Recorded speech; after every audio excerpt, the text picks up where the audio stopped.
Good evening, everyone. Welcome to the first lecture of 2013. A lot more to follow, and I'll give you some details about that at the end. But welcome to this talk. John Phillips is one of the co-founders of Paddington Print Shop in 1974, which is the forerunner of today's London Print Studio. He's devoted the past 32 years of his life to the development of this very successful public non-profit printmaking workshop and gallery, which has been the model for many other initiatives both in the UK and abroad. I had the pleasure of meeting him for the first time way back in 1979 when he was establishing the print shop in London while I was setting up print workshops at South Hill Park Arts Centre in Bracknell.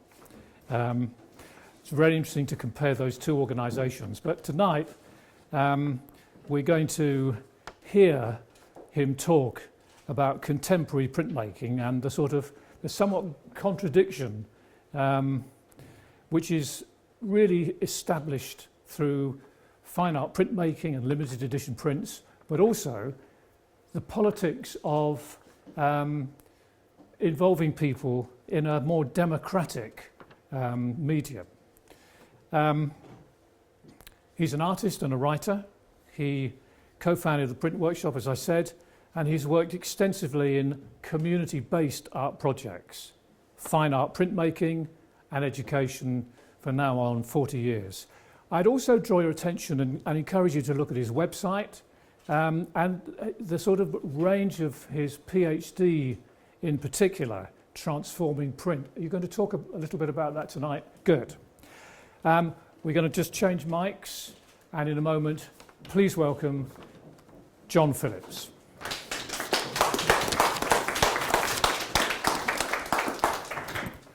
Thanks for coming out on such a kind of, cold, wet night. I thought there'd be two people. Me and Alistair. Lights, please, ladies and gentlemen. This is going to be very dangerous because there are wires here that I could well trip over. And we're just going to wait for the lights to kind of go down. I think one of the kind of wonderful things about printmaking is you can go anywhere in the world and there are smells and objects that everybody really identifies with. There is the most extraordinary community that we belong to, and we kind of very rapidly sort of identify the things that we have in common. But some of those things that we have in common are a feeling, to some extent, of being isolated, that maybe painters and sculptors belong to a slightly more elevated part of the arts, and that printmakers often see themselves as slightly second-class citizens in this kind of world of the arts. And we kind of express that in the way that we talk to each other and kind of think that there are ways that maybe the rest of the world don't really comprehend it. So I'm just using some examples of kind of the way that printmakers describe their experience. And if your experience isn't like this, oh my God, the whole lecture will fall apart.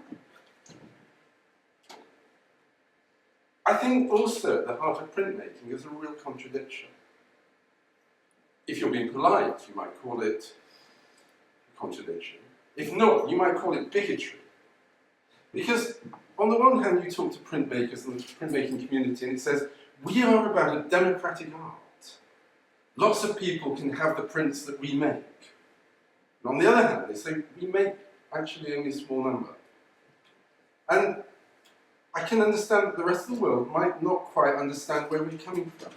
Because on the one hand, there's a sort of, shepherd fairy, makes 300 prints, sells them on the street at the beginning of the Obama campaign. The Obama campaign wants something that looks streetwise. They end up making thousands of them. It's come from the street. It's kind of democratic. It's aspirational. Yet on the other hand, we kind of almost sort of want to limit often the things that we do and become closer to Damien and his 8,000 plus perfect diamonds set in a platinum skull for sale for 50 million if you've got the money. The question is, which side are we really on? Is it okay just to be an artist and like art? Or actually, are there different values at stake? We invented this thing called limited editions. We as printmakers did it first. And then the whole world, you can have limited edition seats, limited edition whiskey, limited edition all sorts of things. Actually, it's a marketing ploy. It takes that which is kind of normal and everyday and kind of tries to make it rarer in order that it's more expensive. Mary Cassatt, American, resident in Paris in the sort of late 1890s, friend, probably lover of Degas, went to see an exhibition of Japanese prints in, I think it's 1891, and absolutely fell in love with Utamaro. She made her colours to look like Utamaro's faded prints. She took kind of the line and flatness of japonoiserie and applied it to her own very beautiful prints. But there's quite a difference in some ways if you go beyond the stylistic similarities.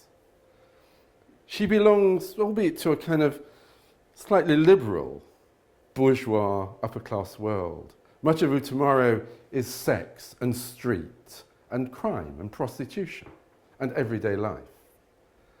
But also what's going on in these prints that came in tea chests is that a woodblock wears out after about 40,000 impressions, so you have to carve another one. And often, for Hokusai or Utamaro, many of those printmakers, they carve the blocks 2, 3, maybe 4 times.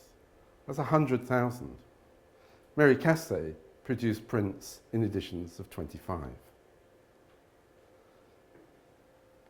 Quite different. What is a limited edition print? And I took this, I don't know if you want to read it all or not, but I took this just as one example of the way that people talk about it. And in some ways, the kind of strange mixture.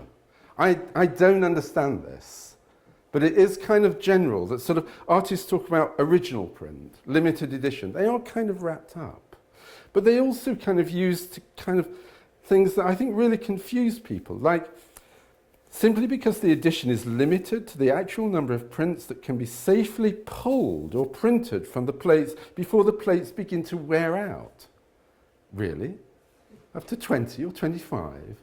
I think there's a bit of kind of shenanigans going on here and not a lot of honesty.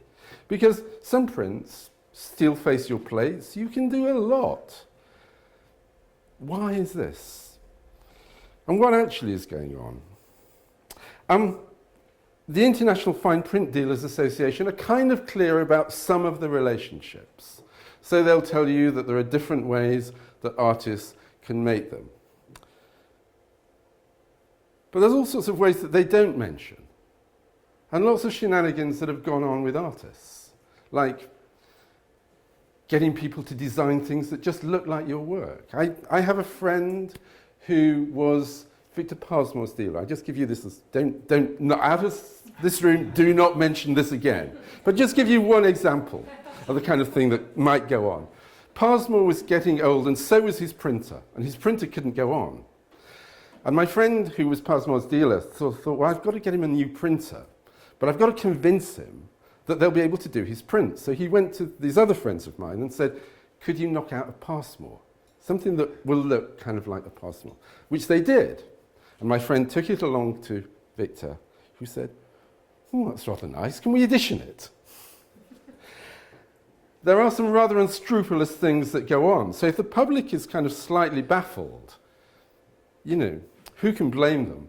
I don't know if you know William Eggleston. He was a kind of American photographer, influential in the use of colour and photographing every day the mundane of American life. His prints sell for thousands of dollars. And he worked on film, producing 16 by 20 kind of prints. And collectors. One of his collectors is a guy called Jonathan Sobel, who was Goldman Sachs' senior partner. So this is someone who collected houses as well as art. And he got rather upset when Eggleston decided that he would reproduce some of his limited edition. So prints that had been in a small limited edition on photographic paper, Eggleston redid as large format digital prints, changed the size, new edition, $5.5 million in one big auction sale. Sobel actually got very upset. And this is a current court case that's going through the New York courts, deciding whether there was a breach of contract, whether in changing the size of the prints and the media, there was actually a breach of contract on the limited edition print. Ironically, under New York law, Eggleston's probably okay, because it recognizes that you can just do that. Different size, different edition.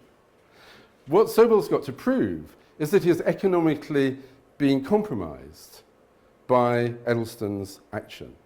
But quite probably, the value of his prints increased. It's quite a complex number. Do you know what's coming next? This is a great story. Do you know Gala? Gala was Dali's kind of lifelong partner. And this is one of the great scandals of the limited edition. If you know it, don't tell your partners. She really was up for a bit of rumpy-pumpy. And she really liked younger boys. And as Gala got older, actually the toy boys got more and more expensive. So she hit on a really wonderful wicked wheeze. $10 a sheet of paper. Dali could sign about 1,000 sheets of paper an hour. That's $10,000 an hour. And an entire industry of people who then took the signed sheets by Dali and made images that looked like Dali, that Dali had never seen. They just looked like Dali prints, and then were put on the market as limited edition prints. So we as artists, if the public is a bit skeptical or puzzled, may have some kind of guilt behind this. So much for the confusion of limited edition prints. I thought in order to maybe put this idea and this dichotomy in context, I'd take you through a rapid, as I can, history of print itself. When this technology first came to Europe, this word print existed already, spelt slightly differently, but it meant a powerful impression upon the mind or soul. So you could say, the moon shines print, meaning it's really powerful tonight. Or when this technology first arrives, it begins to represent order and neatness. And so you could say of someone, his beard is out of print, meaning it's kind of disheveled, or it's weird, or it's odd, or it's not ordered. Strangely, I'm going to argue that print completely transformed our world, or the world that came before us, but has really been ignored. Kenneth Clark, who is not one of my favouritists of people, in fact, a chauvinist something or other, kind of dismisses it entirely. I think Catherine Reeves, who's an American printmaker and academic, kind of summed it up, that actually much of the history of print has been completely ignored. It's been overlooked. It, of course, arises in China, in somewhere between the sort of 8th, 9th centuries, and it does transform Chinese life, but I'm not going to give you a whole history. It transforms everyday life. There are novels. People begin to explore images and ideas about nature, about medicine, about a whole range of things. And that technology is entirely about what we call relief printing, woodblock. And there's no presses, there's no machinery. It's very labour-intensive and capital light. And we don't know how that technology comes to Europe. No one's written that history. What we do know is from about 1370, print begins to appear. And it's often used to kind of raise money for the church. But what it is, it appears in Europe, we develop presses very quickly. And it becomes a capital-intensive and labour-light technology. And we invent ways of printing with intaglio. separate from relief printing. But it brings a whole number of things which transform the way that life has been. If you think that your phone or your car, or lots of things about our everyday lives, are components that you put together, you assemble them. That happens in print because you assemble the letters 300 years before any other technology. It's a mind-boggling new way of thinking about how to assemble things. It completely disrupts divisions of labour. You have a group of monks, intellectuals, they're in a quiet place of contemplation. Suddenly, they're involved with people who are boiling lead. There's heat, there's manual labour. And suddenly you have manual labourers, they actually have to read. So the entire way in which knowledge has been produced and circulated, and who does it, and how they do it changes. It also, there's this thing about being less than, a poor cousin of kind of painting and sculpture. As Panofsky points out, it's actually in print that this idea that an artist is an individual producing for a market, as opposed to someone who's working for a commission, i.e., we can do what the hell we like as long as there's a market out there to get our stuff. We don't just have to do the things that the court or the religious authorities want us to do. That happens in print before it happens anywhere else. I've got more books in my bedroom than there were in the Sorbonne, which was the largest library in Europe at the moment before print appeared. Not less than 2,000 books. That's the biggest repository of knowledge in Europe. Suddenly with print, that completely transforms. And also the way that ideas are organised is transformed too. This is how you would have had a page layout within a manuscript, where the central text, that's the text that it's about, is in the middle. And then the commentary is all around the edge, the marginalia, it's called. Suddenly with print, the marginalia goes, because you can print another book. You don't just have to comment on that one. You can make new books. You can actually begin to develop books that explore our everyday life, or literature, in ways that people who wouldn't previously have had access to those ideas could gain access. We can explore flora and fauna and animals.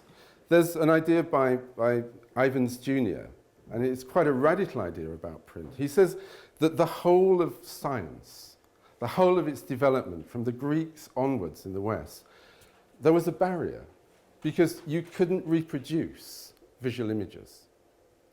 You could reproduce words. One person speaks, this is how the Romans did it, 10 people wrote. In the Middle East, people memorize entire books and then they can write them out. You don't get so many errors as if we were just to take, if I was to do a drawing and I was to give it to you, and you were to give it, and you passed it around, by the time that drawing's got 3 rows back, it would be kind of unrecognizable. And yet we're all artists. Because actually reproducing images by hand, the image breaks down much more rapidly than reproducing words. But print meant that you could actually engage images with ideas and scientific knowledge in ways that previously hadn't happened. So the whole way in which a kind of scientific dialogue about the world occurs because of this technology. New animals enter Europe and European consciousness because of their reproduction in print. And this whole idea of going out to a new market means that entirely new kinds of images can be made. Images for peasants who want to see themselves going to market. Images of people pissing, vomiting, fighting, copulating, masturbating. They all suddenly enter European art. So did you want to see some of those? Back again. Images that were inconceivable because they could be contained within a private domain in ways that images could previously not be.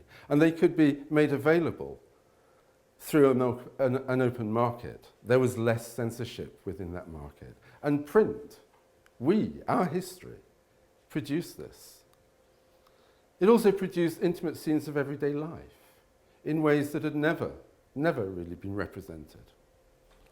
And if we're talking about this period, the sort of, the late 1400s, scientists were these odd guys, usually guys, in attics, doing things like rolling a ball down a piece of wood and singing to time how long it kind of went down because they didn't have a proper clock. That's what Galileo used to get up to. Artists, by contrast, worked in teams, in large studios, until artists started working with scientists. So Vesalius and Cowper is the first real moment where artists and scientists work together. And they produce the most extraordinary anatomy book that had been done. But this gave scientists the idea that actually they could work in teams. They got it from the print community. They got this idea from artists. And it's kind of the other way around now. It also had some terrible consequences. Once we begin to really map the world and look at it rationally and represent it rationally, some terrible things happen. We couldn't find where paradise was. And so we had to admit that paradise could not be found on Earth. And it's the printer that annihilates paradise from the world. But the printer also has a powerful effect on what we might think of political boundaries. The languages that enter dictionaries, that get grammars in the 1500s, Spanish, English, these are the languages that survive. The languages that don't get grammars don't develop literatures. Pomeranian, Cornish, they're the languages that disappear from Europe. And just as the printer makes a language dominant, they also eradicate the differences of dialect within a language. So it homogenizes languages. And then by the time we get to the 19th century, we fight wars over territories that we think are political boundaries. They're linguistic groups in the main, and they were created by print. Print also kind of affected the way that artists themselves then taught themselves, both in the attitudes that you might find in images, the hero, whatever, and the way that we taught ourselves to draw came through books illustrated by artists. So print feeds this development of the way in which people begin to represent the world visually. And also, within colonial powers, there develops the most, what I think, quite extraordinary idea that we can teach those colonials how to view the world like we do. So the British, for example, set up art schools in India, and one of the main motivations behind it is that they will teach perspective and a European way of organizing the world to the Indians, both in terms of the artists and the people who are the recipients of those images. So Sita here kind of looks like she's sort of waiting for a bus or something. So she's been entirely Europeanized. What I think is also kind of remarkable is the extent to which these printed images permeated through societies and permeated into very far-flung places. So here, probably kind of 18th century, we have what I think is almost most probably a print on probably not the poorest of persons, but not a wealthy person within India. Print has permeated to those lives, in much the same way that it permeated to the lives of working people in Europe. You can see some books by the window here. This is kind of probably late kind of 1800s, and is a sort of rural, somewhere in England, cottage. But we can see how much print has actually permeated the lives of those people. Quite extraordinary. Print also taught us to go shop window hunting. In the beginning of the 19th century in England, there's a huge new development of satirical prints dealing with the everyday kind of politics. And they were sold in shops called print shops. And people gathered to look at them. It was the first windows that we all went window shopping in. Print taught us that. And in the 19th century, printing on decals that can be put on ceramics, printing on images that can then be made into kind of little boxes, the kinds of luxury items that only the rich would have been able to afford. Actually, items like that become part of the everyday life of the majority of people. And of course, advertising introduces everybody to this consumer world and is also generated by print. And that thing called photography, that other world of other artists, comes out of the same thing. This is Fox Talbot's first negative in kind of 1835. Fox Talbot also developed the halftone because he was interested in how you reproduced images. Photography was an offshoot, a byproduct of our sort of world of printmaking.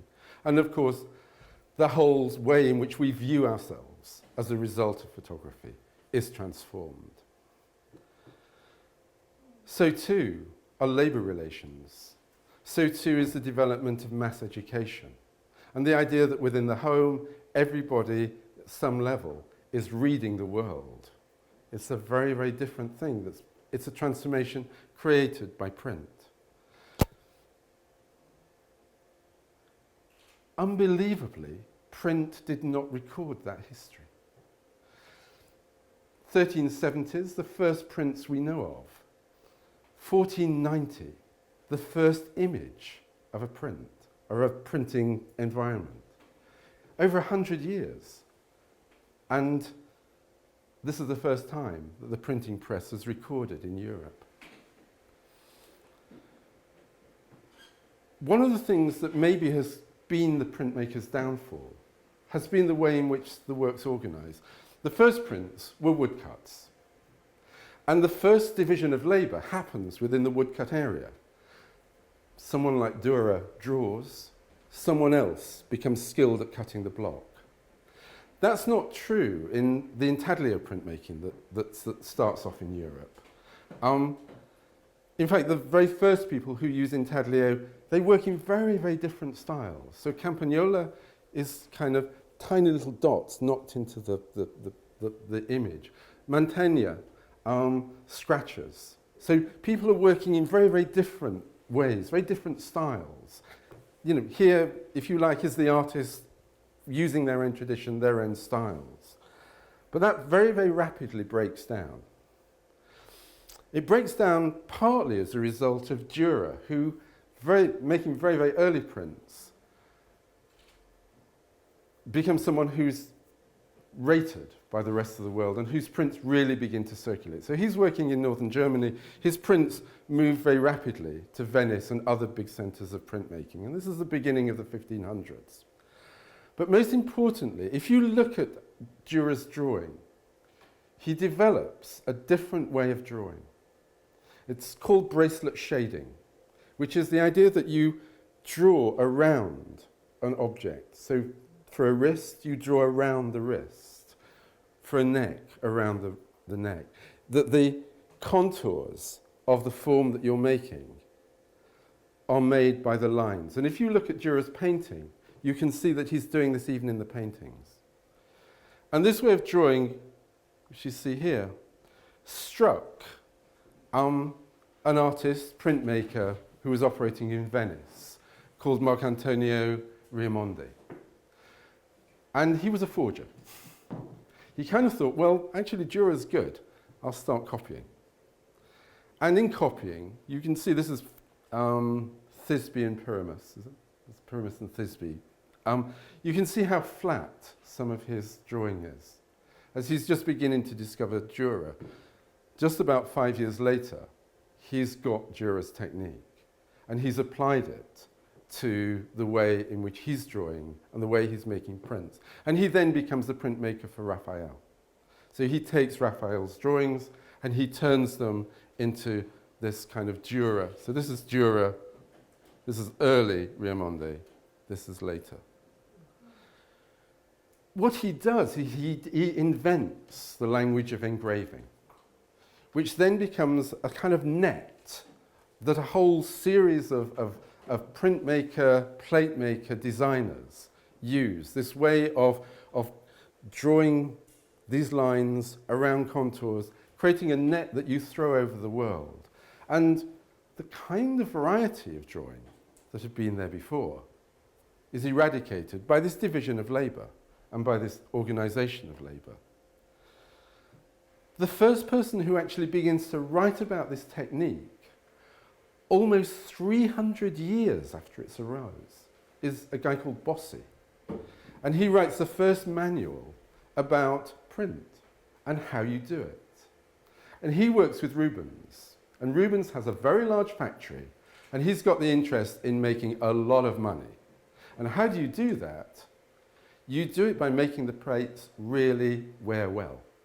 So they develop new ways of etching the design and then cutting really deeply into the metal, because that way you can print many, many more.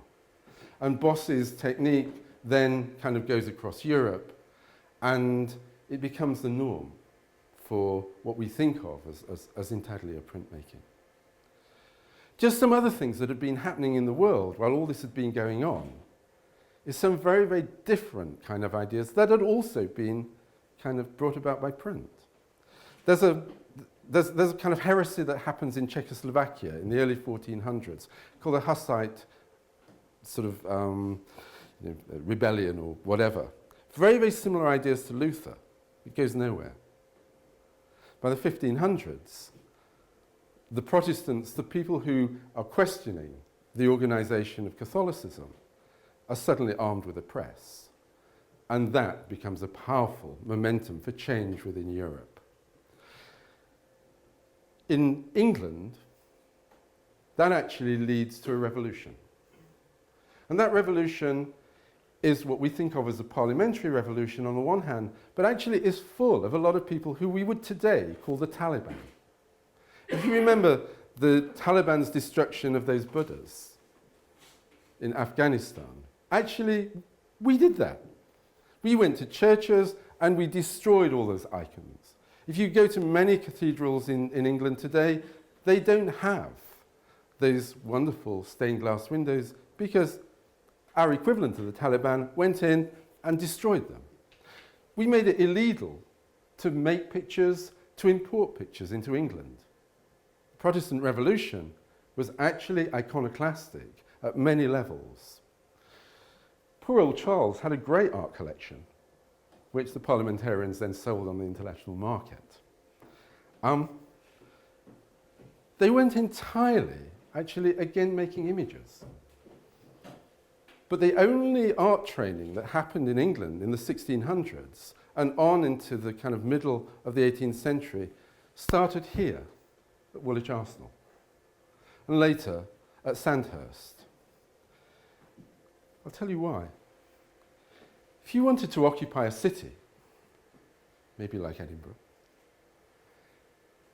if your officers could draw and your troops were illiterate, actually you had a strategic advantage. And so all officer class were taught to draw. In the Navy, this had the advantage that when you were kind of going along coastlines, you could draw the headland. You could represent it for other people who came after you. You could train your officers to know exactly how to represent things and inform their infantry. Those officers taught their sisters. They were encouraged to spend their time doing landscape drawings. And so English landscape drawing and painting and watercolour too develops. One of the things about printing colour on intaglio is that it kind of covers up all the lines. And if you're serious about occupying territory, you become serious about maps. And maps become much more legible if you can organise the colour, but not actually disrupt the lines. So watercolour, as it had been, is kind of rather like the poster colour that you sometimes get, it's opaque. The Brits, as part of their military strategy, develop really transparent watercolour for mapping. And much of that begins here. Paul Sandby was one of these watercolourists, and he worked, you probably know Roy, after Culloden, the British decide that the only way that they can really hold on to Scotland, to the Highlands, is to map it, and to map it in detail that had not previously been mapped. Because if you understood the terrain, if you understood the distances between things, you could control it. And so they commissioned this most extraordinary map. It's kind of, 3/4 of the length of this wall. And it is the biggest first ordnance survey map done entirely for military purposes. Ordnance, yeah, military, things you throw at people to blow them up. And it begins in Edinburgh, the planning of it. And that gives rise to what we think of as English watercolour and landscape and Turner. Not so innocent as one might think. By the late 1690s, it's possible to start bringing images into England. The laws are kind of loosened up a bit. And so there's an idea of what is English art? Because there's been no precedent. So people begin to think about what it might be. And one of the strongest characters to emerge out of that, of course, is Hogarth. And Hogarth is a moralist, and he wants to use images to change the way that people are. His family go into debt. His father is in a prison for being in debt. He really cares about all of those babies that get left on kind of, on doorsteps. And so he works for the Foundling Hospital. He's a moralist, he's a crusader. And he tries to affect the world through print. We think of him as a painter, but he made the paintings in order to make the prints. They were the first level of design from which the prints were then made. He was also the first person to introduce the idea of copyright, because so many people copied prints that were popular. And thinking about his own sort of living, Hogarth then introduces or petitions for what became the first copyright law for visual images as opposed to for words. Interestingly, like many printmakers, they also feel that painters are more important. So when he comes to portray himself and his dog Pug, very, very clear that we have a large, this is where I put the paint, and a very tiny Burren down here. He's kind of, although print was the biggest source of his income, he kind of hides it. He also enters into a big fight with Reynolds about who's going to establish the English Art School. And Reynolds eventually wins, and that becomes the establishment of the Academy and many European ideas, as opposed to some indigenous ideas about what the arts could be. What we also get is the idea that pictures educate people. By being around pictures, you develop a new sensibility. Let's imagine the English ruling class were mainly guys who wandered around interested in pigs and shooting. They were not very sophisticated. But if they were going to rule the world, which was one of their aspirations, they had to become sophisticated. And actually developing an interest in pictures was one of the ways that it was decided that could be achieved. But because we'd had this challenging of authority, we'd also developed a tradition of cynicism, of kind of not taking it for granted that those in power were only the most important people. And in the generation after Hogarth, a whole new way of looking at the world develops in terms of satire and satirical prints that comment upon the everyday life the farmer's daughter who goes to the city, gets the hairdo, comes back and is an embarrassment to the family. The military that murder people in Peterloo. And what's also part of this is an extreme awareness of the visual art world. This is not separate. This is, I don't know if you know the painting, but Fuseli's image of a nightmare. The idea that in our subconscious, there are all sorts of strange things that are going on. In a pre-Freudian world, people didn't know how to imagine this, how to reveal it, how to kind of put your thumb on it. And one of Fuseli's images, which became very famous because it became a print, tried to explore what this unconscious was. There are thousands of these images. And Diana Donald, who's one of the main historians of them, actually comments that the British Museum has got over 10,000 of these. The Library of Congress, because the British royalty collected all these things, and then they flogged it to the Americans because they were embarrassed that they'd got so many prints. There are thousands that are uncatalogued, many by anonymous people. It's a history that printmakers very rarely mention. It's not been reclaimed. Gilroy is one of my favourite artists of that period. And I think this is a kind of wonderful image which kind of is about different values. He's satirising a guy called John Boydell. And Boydell was a printer's apprentice who made good. He was Hogarth's apprentice that actually didn't go down the wrong road. He became an alderman. He became the mayor of London. And he became an art entrepreneur. What he did was that he convinced artists that they should make paintings, that he then exhibited in a large Shakespeare gallery. So the kind of things would be the Duke of Gloucester, Richard III, having killed the king, enters into a dialogue with the Queen, where she kind of says, you know, you bugger, you murdered my husband, etc. So key aspects of Shakespeare, formulative aspects of British culture, are painted by the artists, prints are made of them, they're sold to the public.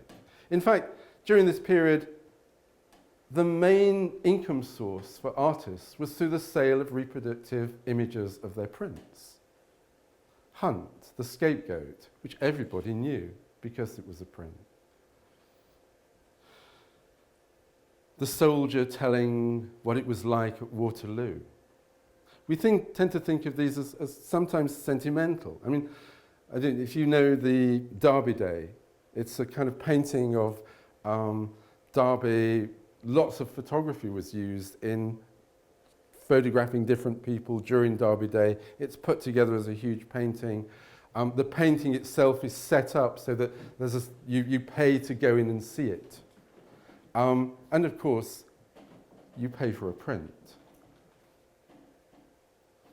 Landseer, possibly one of the most sentimental of these kinds of images. We feel perhaps slightly embarrassed by them, but these were images that permeated the everyday life and gave meanings to people.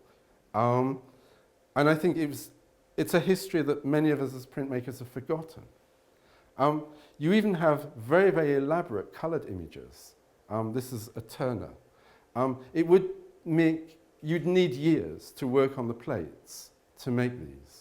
And that division of labour that begins with Riemonde is actually active here. There's a whole industry of plate making reproductive people who are making these images that permeate everyday life. If Gutenberg had gone into a press, a printer's, in 1800, he would have been quite able to sit down and work. It would have been entirely familiar. Nothing changed for 300 years. And then, within the space of about 20 years, everything changed. Senefelder invents lithography.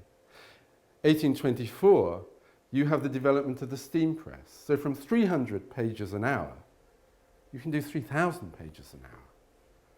And what emerges is a kind of new way of looking at print, not as an industry, but as a hobby.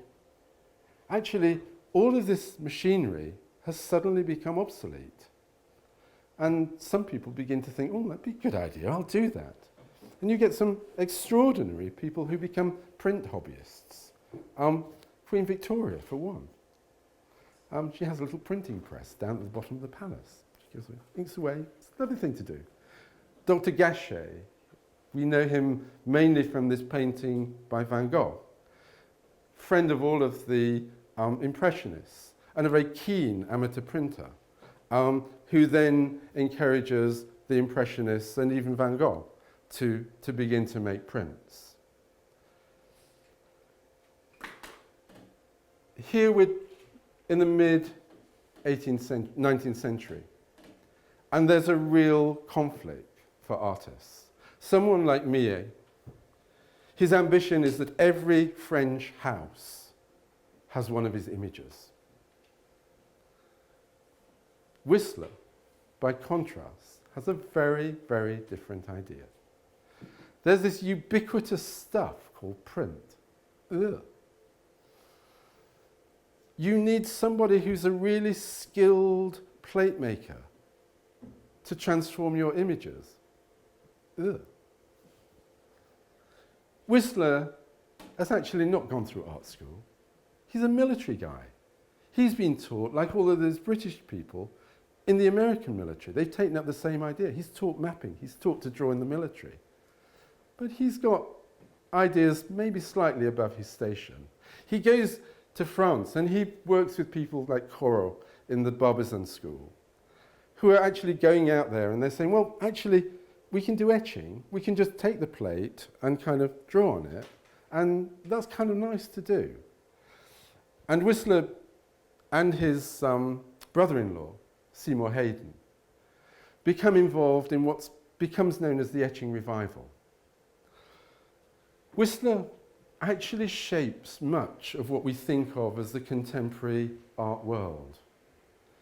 These paintings scandalize people because he said, everyday life, people's feelings, that art should be about the mundane. No. It's about pure aesthetic experience. It's about the experience of white. Just white on white. Nothing to do with human dreams or aspirations or life. He makes himself a white house. He invents the white cube, the modern gallery space. And he says, well, print is great. We can do it ourselves as artists. But actually, not the common kind of print that's in these cottages. Actually, a rarefied part that's a limited edition. Baudelaire really supports him, of course. He kind of says that print is going to be so aristocratic that common people will never really understand it. And in order to kind of convince everybody that this new way of thinking about print is relevant, we have to reinvent history. And part of that reinvention is to create new heroes. One of the new heroes, he's one of my heroes, is Rembrandt. He's seen as kind of the only guy who'd done etching virtually. One of the things that Rembrandt had, before limited edition prints, was a really wicked wheeze.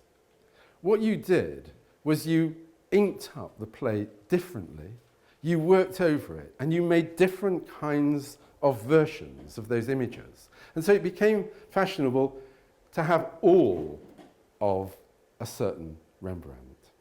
And we thought for a long time that he did it on his own, that only he could selectively wipe the inks. But actually more recent research suggests that he had whole factories. He taught people to wipe like that. It wasn't just the individual artist. But that wasn't the story that was told, or the one that we told ourselves.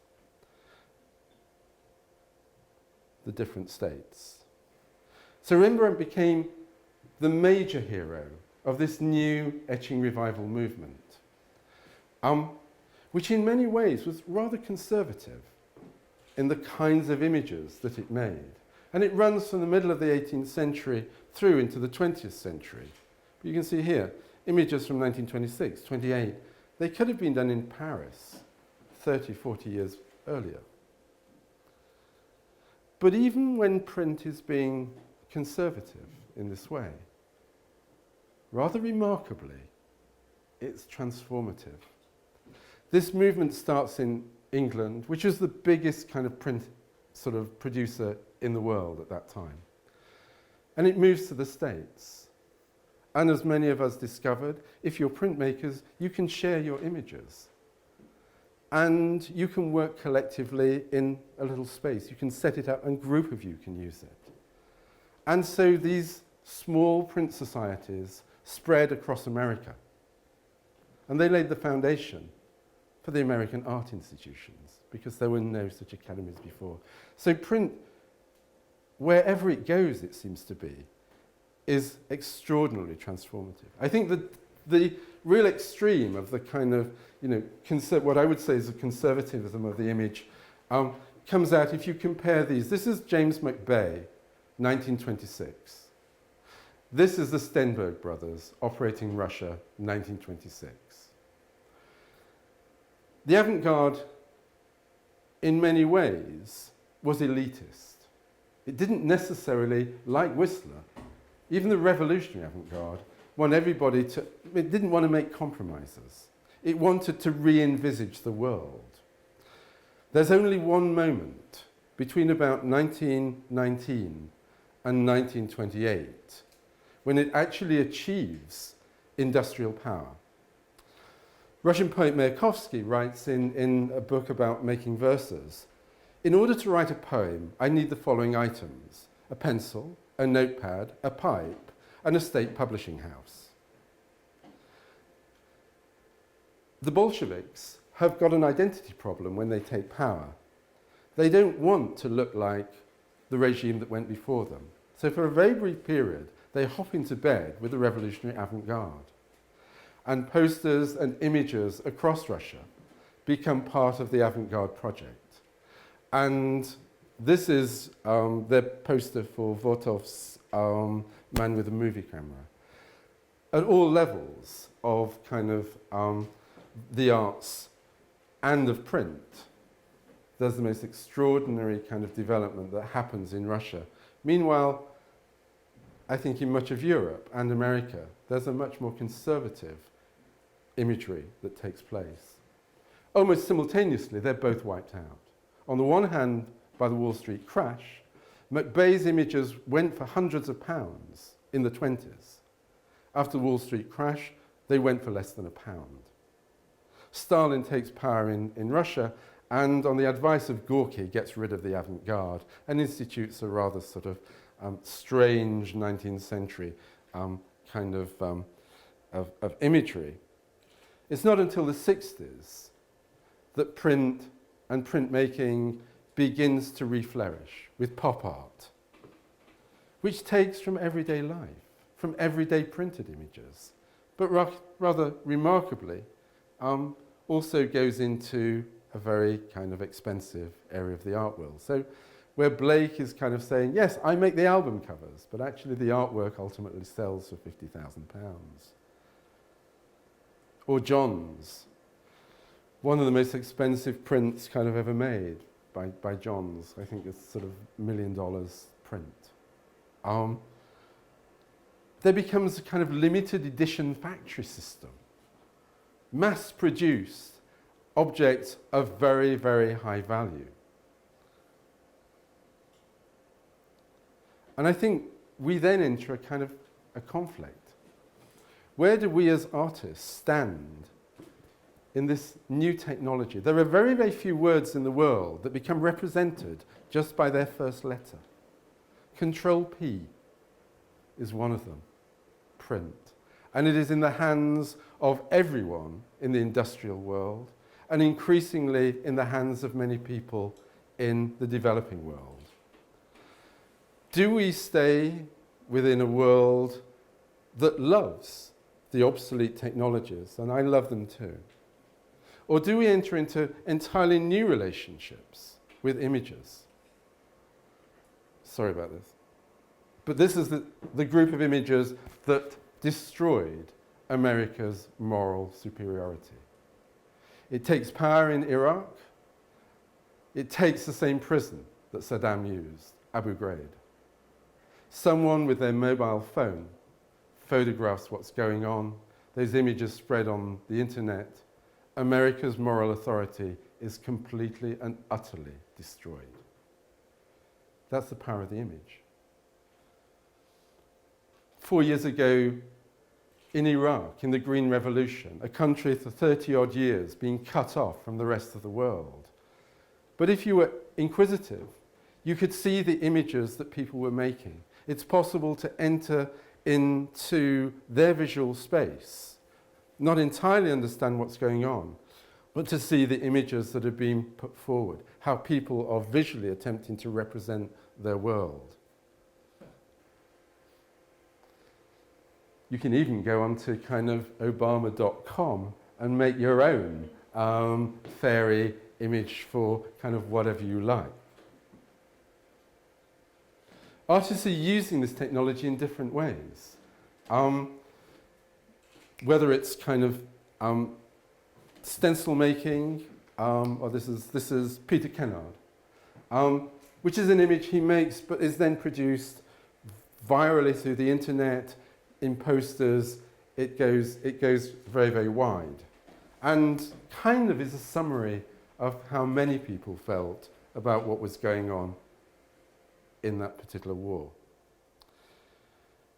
Whether you're a small group of anarchist collective, like Just Seeds, who set up your own website, or whether you kind of, you're interested in everything from Banksy to Warhol, there are sites. You can put your stuff on Culture Label. You don't necessarily need to aspire to the gallery. There are so many options for sharing your work, for promoting yourself, be you amateur or professional artists. I just put in the word artist website as a unique thing. I don't believe it, but I got 118 million possible things. I think that that's probably not true, but it is indicative of the way in which the whole way that artists, be they painters, sculptors, or printmakers, are reconfiguring the distribution of their work. I do not know an artist under 25 that doesn't have their own website. I know many artists over 50 that don't. There is a huge generational shift that's going on with the people with whom I work. And that's not just about sort of doing Facebook. It's about thinking about a different engagement in the world. I don't know if you know this site, but it's incredible. As we map the universe, we come across so many different galaxies that it would be impossible for the scientific community to identify. So Galaxy Zoo actually throws up images of galaxies and gives you kind of various ways that you can help. And thousands of people around the world are helping to build a picture of the universe by identifying and cataloguing images. If you're interested in birds, you can watch them, you can observe them, you can feed information in. There are so many sites in which people are engaged with images and contributing, whether they're amateur or professional. From Google Earth, where you can just upload your images of Edinburgh or wherever and share them. It's an entirely new landscape. And part of that landscape, people are actually using it themselves. Larson travels around America having searched Twitter, got Twitter sort of things like, tell me I'm not making a mistake, tell me you're worth the wait. And within hours or sometimes weeks, goes to the site and tries to find the image from which the Twitter kind of message came. It's about an exploration of the poetry of space. But that's been taken up by a whole group of people who are following that idea, who are running around looking at Twitter quotes and exploring the photographic poetry of those spaces. This is a photographer called Fisher who is mapping the way in which people make photographs. So he's looking at those sites, and then kind of these are the cities of the world, or certain cities, and these are the spaces within those cities that are actually photographed. And he's also developed that into a more sophisticated way, where he can tell whether the photographs were taken by tourists or by people locally. And he does that by saying, if somebody takes a series of photographs within a 3-week period, they are most likely, and there are no more photographs of that area, they're probably a tourist. If they continue to take photographs of that area, then they're living there. And so the idea that we can reflect upon our world and use images to reflect upon our world by this technology, I think is the most extraordinary new developments with geotags, where as you press the camera shutter, it records not only where you're standing, the height you're standing, and the direction that you're facing. Our capacity to follow that and use it, I think, is enormous. And even where artists are coming out away from that mass technology, they're working in new ways, setting up pop-up shops, relating to people in new and different configurations of distribution.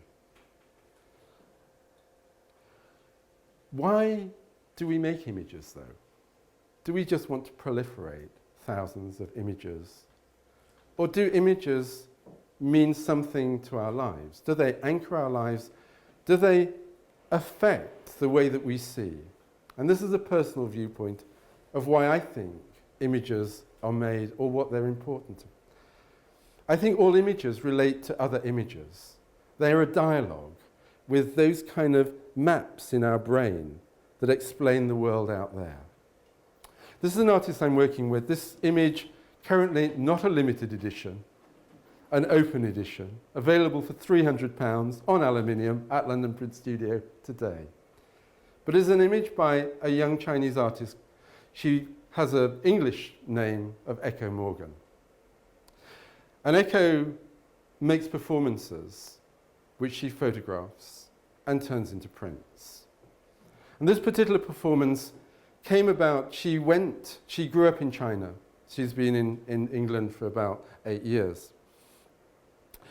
She went to St. Petersburg, imagining that she would find in St. Petersburg something of the kind of communist past that she grew up in, and was amazed that actually it was a very cold consumerist world and held nothing of the memories she thought would be there. When she came back, she works in a shop, and her boss said, how are we going to get all of these rich Chinese girls who are spending their parents' money to come into the boutique? And she kind of thought, yeah, this is what's happening. And she went home, and she actually had about 50 lots of makeup. And she just covered herself entirely with her makeup. But in a sense, she was exploring what I think is a huge change that's happening in the world, the rise of China, the transition of China from an autocratic communist state into an autocratic capitalist one. And the red body and the troubled body has a huge sort of history in its own right. The idea that children are the future, children are the revolutionary future, is there in many kind of communist images.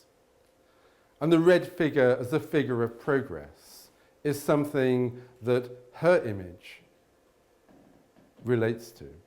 But hers is also an image of pain. $120 million is what someone paid for perhaps one of the most acute images of pain. It says something about our society that we can pay so much to validate something which is about our own isolation and our own pain. But I think Echo's image relates to Monk too. It also relates to the image that made everyone's eyes shudder in terms of Vietnam. The young girl fleeing the bombing of her village because, hey, she was an enemy of the United States. But it also relates to this rather extraordinary ad. I don't know if you know Amanda Lepore, America's most famous transsexual. And MAC Cosmetics did an advert where Lepore does exactly the same as Echo, covers herself slowly with lipstick. An image in some ways of equal pain. Somehow Echo's image becomes a summary of all of those images. It kind of creeps between the gap of those images and reconfigures them.